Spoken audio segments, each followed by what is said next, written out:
যদি রোজা রাখা কারোর জন্য কঠিন হয়ে যায়, সে রোজা রাখতে পারে অথবা ক্ষতিপূরণ দেবে, মানে গরিব লোককে খাইয়ে দেবে। যেসব বৃদ্ধ লোকদের রোজা থেকে অব্যাহতি দেওয়া হয়েছে তারা হচ্ছেন সেই লোক যাদের শরীর যদি রোজা রাখেন তাহলে খারাপ হয়ে যেতে পারে। যে লোকের বয়স অনেক বেশি হয়ে গেছে, এখানে বয়সটা নির্দিষ্ট কিছু না যে 60, 70 বা 80, 90, দেখতে হবে শারীরিক অবস্থা। বয়স হয়ে যাওয়ার কারণে যদি শারীরিক অবস্থা খারাপ থাকে তাহলে রোজা রাখা কঠিন হয়ে যায়, তখন রোজা রাখার পরিবর্তে গরিব লোককে খাইয়ে দিতে হবে।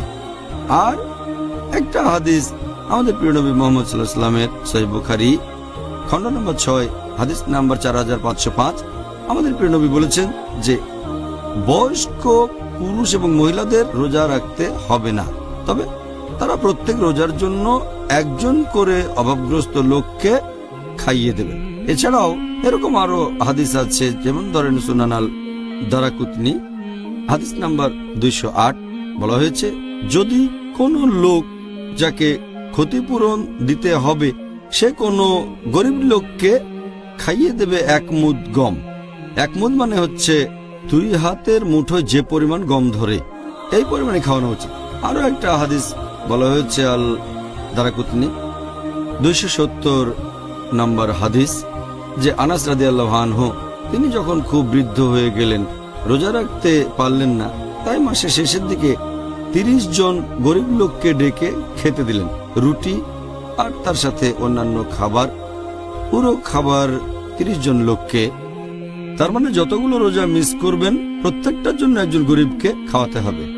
এবার আপনার প্রশ্নটাতে আসি, যদি সেই বয়স্ক মানুষ হয়, মানসিকভাবে সুস্থ কিন্তু স্বাস্থ্যবান না, সেরকম ক্ষেত্রে গরিব লোককে খাইয়ে দেবে বা ক্ষতিপূরণ দেবে। আবার কোনো বয়স্ক লোক যদি মানসিক বিকারগ্রস্ত হয়ে থাকে, মানসিকভাবে সুস্থ না থাকে, তাহলে তাকে রোজা রাখতে হবে না, অব্যাহতি দেওয়া হয়েছে। গরিব মানুষকে খাইয়ে তার ক্ষতিপূরণও দিতে হবে না, কারণ সে তখন শিশুর মতো। আমাদের নবী বলেছেন, কথাটা আমি আগে বলেছি, যে 3 ক্যাটাগরির মানুষের হিসেব লেখা হবে না। যে এখনো শিশু, প্রাপ্তবয়স্ক হয়নি, এই অসুস্থ বৃদ্ধ শিশুদের মতোই, অথবা তারা মানসিক বিকারগ্রস্ত লোকের মতো বার্ধক্যজনিত কারণে মানসিক জড়তায় ভুগছে।